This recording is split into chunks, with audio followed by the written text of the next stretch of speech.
Hi everyone, Caroline Arnold here, helping women get confident and accelerate their career. So today I wanted to share with you a takeaway that I had after attending an event on Saturday, and it was with Denise Duffel-Thomas from Lucky Bitch. She's the founder and author of a number of books, and I've done her online bootcamp. If you're not familiar with Denise, then I'll post a link below, but very simply, she helps women remove their money blocks. So if you're in corporate, she helps you ask for a pay rise. And if you're a female entrepreneur, she helps you charge the prices that you're worth.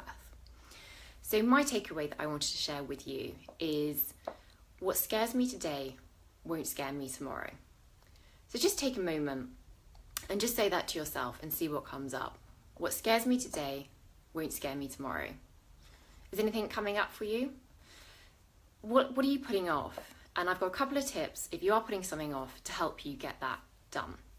So the first tip is if you haven't read the book Eat That Frog, then I recommend reading that. But quite simply, it talks about doing the things that you don't want to do first.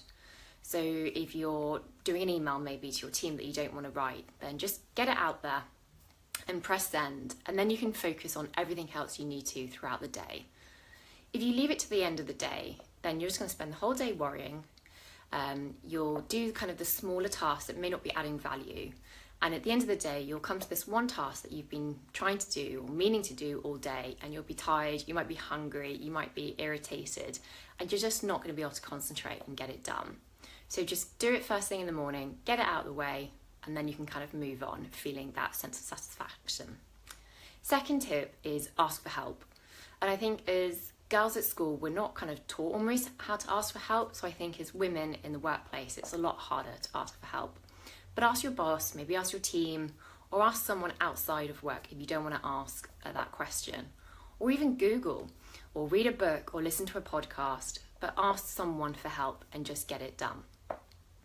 Third tip is remember, progress, not perfection.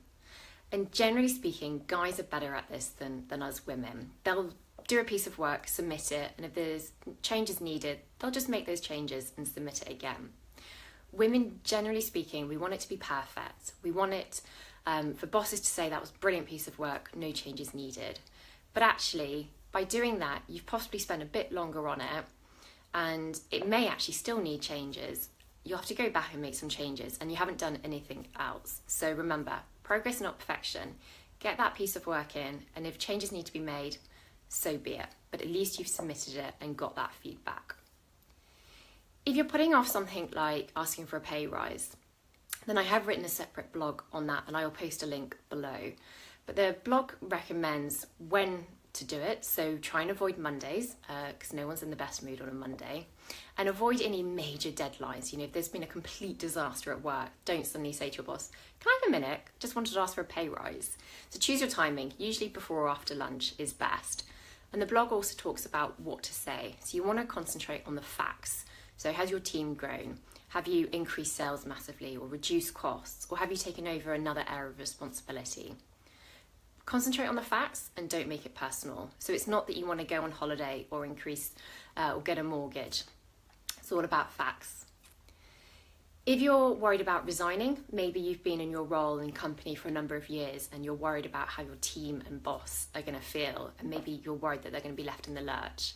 Again, I've written a blog on this, and it's all about timing and just be as helpful as possible. Whether you're on 4 weeks notice or 3 months notice, just ask what can you do to make this transition easier for them. So I hope those tips have been really helpful. As I said, if you're not familiar with Denise Duffel-Thomas, then check out the link below. And if you are wanting to ask for a pay rise, or you have got another great role and you're just putting off resigning, then check out the separate blogs. But I wish you all the best with what you're putting off, and just remember, what scares you today won't scare you tomorrow, because you'll know how to do it and you would have done it and ticked it off your tick list. So good luck with everything, and until later, goodbye.